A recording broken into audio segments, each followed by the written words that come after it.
first time in 73 years, the Claremont Football Club has gone back-to-back. It's been a telling off-season in WA football. While Claremont celebrated back-to-back flags, the rest of the football community raged in debate about the issue of AFL alignment. East Perth has again become a feeder team for West Coast, while Peel Thunder's list will be bolstered by Fremantle players. The full impact of the partnership model won't be felt until next season, but it's clear right now that the WA football landscape is about to change.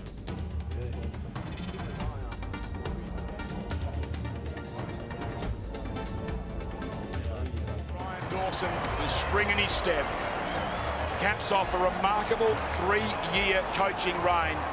Famous at Swan Districts, Premiership coach Brian Dawson returns to the WAFL, this time in royal blue, selected to guide East Perth through a season of transition as their alignment with West Coast begins. How much will you play like West Coast Eagles?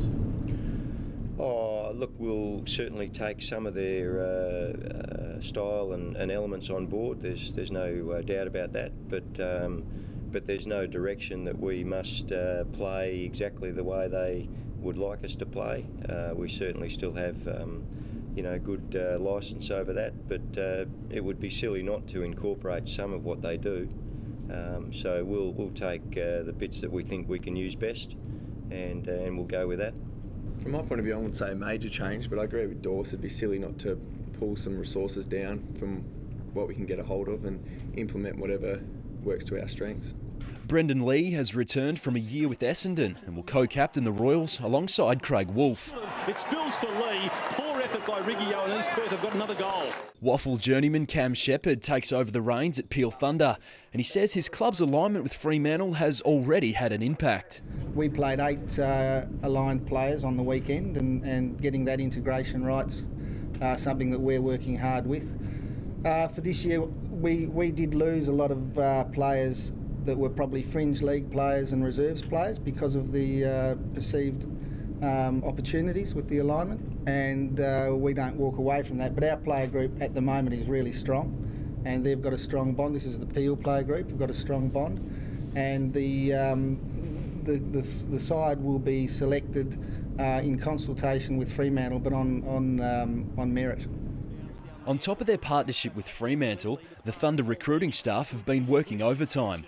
On the lead, a good mark has been taken down there too. Paul Bauer, Jaron Jackie, James Hawksley, Cruz Garlett and Marlon Motlop will all bring with them some AFL experience to a club that's desperate for its maiden finals campaign.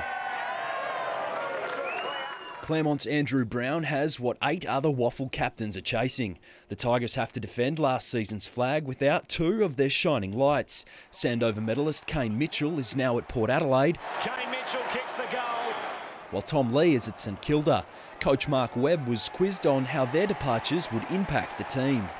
Where we're at as a group is the fact that we've lost some real quality players. We've lost 3 of our leaders and 2 of our top 3 best and fairest players, obviously going off to the AFL, which is great for them. But we've won 3 reserve premierships, and that's been a telling fact, and it's been a great achievement by Claremont. And it's time that these guys who have played consistent reserves football start to play consistent senior footy. So that's been our focus on transitioning that group up. So we've probably lost a fair bit of depth that we had last year, and we potentially had probably 25 to 30 who could realistically play senior footy. I don't know if we'll have that same amount this year, but our best 22 should well and truly still be up there. Brown was the heartbreak story of grand final week last year. A hamstring injury forced the skipper to watch on from the sidelines. In that respect, us winning the flag, I was super proud last year, and I thought, I contributed well during the year to help us get there. You'd always prefer to be out on the ground than watching from the sidelines, but as I said to you the other night, if you had the choice of playing in a losing grand final or watching a winning grand final, you'd take the latter. At East Fremantle, Leif Teakle and Luke Weller have both hung up the boots, while Kobe Stevens is now at the Western Bulldogs. Well done by Kobe Stevens. That's the sort of thing that can lift a team. From the grand final team, there's only 3 that are unavailable. or definitely can't play for us. So that's been one of the good things, that we've been able to maintain some stability. So the boys who played in the grand final team get the opportunity again, but usually there'll be some changes from the team because we've got to try and improve. But no, we have had a stable group now for a couple of years. Malaxis has lured back Brett Peake from St Kilda as last year's runners-up looked to go one better. It's really hard to make grand finals, and last year we had to do it the hard way through first semi and prelim. So to get there took a lot of work. So to think that it's just going to happen again is obviously foolhardy. So I've been trying to impress upon the players and through the club that we all start. I know it's a cliche, but it's true. We all start on 0 points, and you've got to earn the right to get there. Swan Districts finished second behind Claremont only by percentage last season, and coach Greg Harding is excited by some of their new inclusions. Castley, Pratt, Miles and Brett Robinson as well, who's played limited footy over the last 3 years. So that's going to be the big maybe for us, along with the loss of Ash Hansen.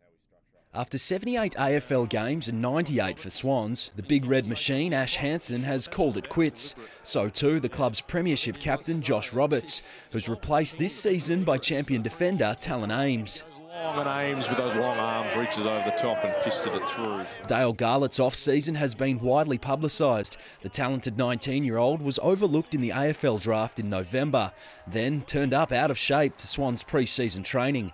Harding says while Garlett is a proven match winner, he won't be picking him until round 3 at the earliest. When he's on song, Brad, he's good to watch.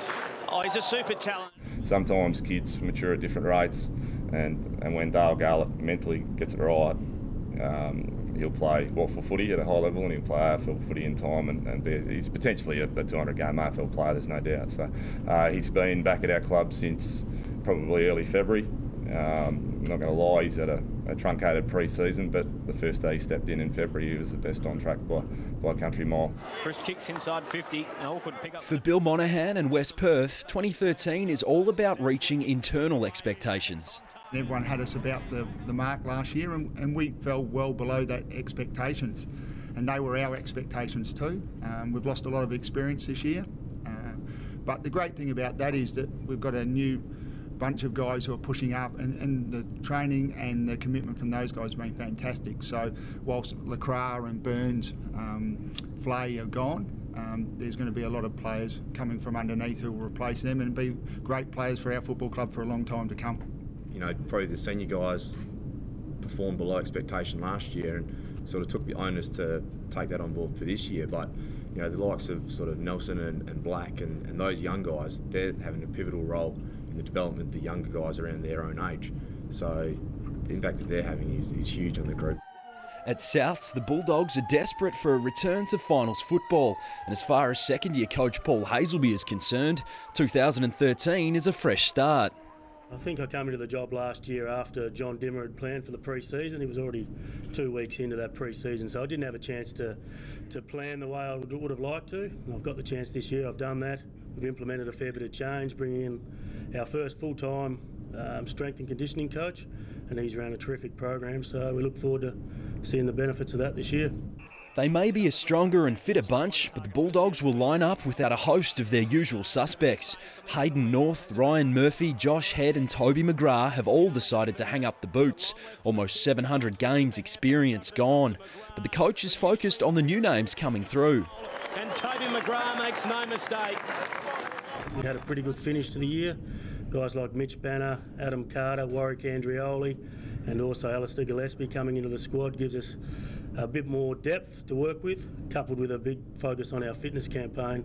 We think we'll be around the mark this year.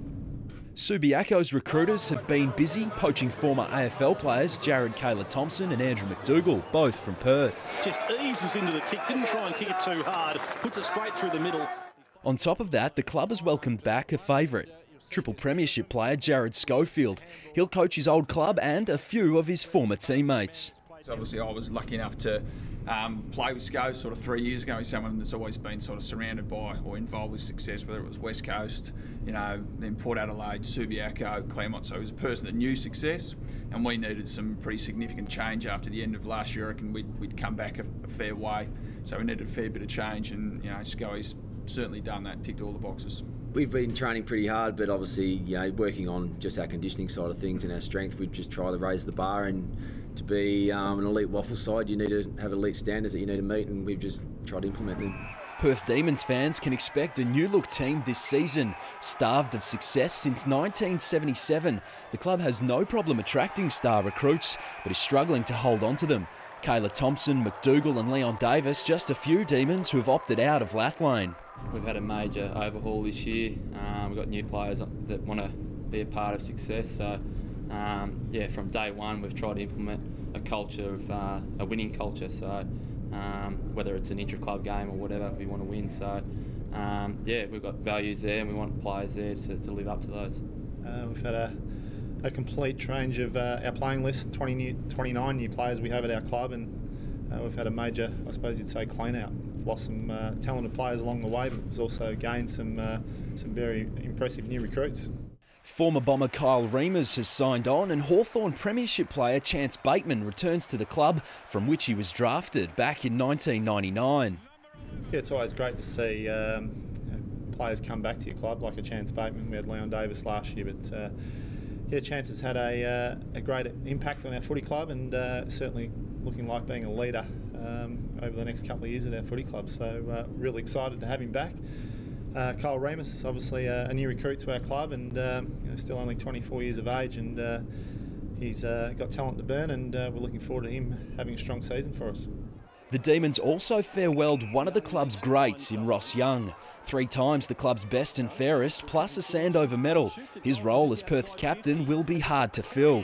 It's a great solo effort by Young. Yeah, it's a major loss for us, but I'm excited by the challenge, as we mentioned. Young group, willing to learn. So yeah, if I can develop some of these younger players with some of the qualities that you know, I've learnt from Sydney, yeah, I'm excited by the challenge. It's a season of change in the WAFL. What impact will the AFL alignment have on East Perth, Peel and the rest of the competition? Will Perth fans finally taste some long-awaited success? How will the 3 new coaches fare, and can anyone stop Claremont's era of dominance?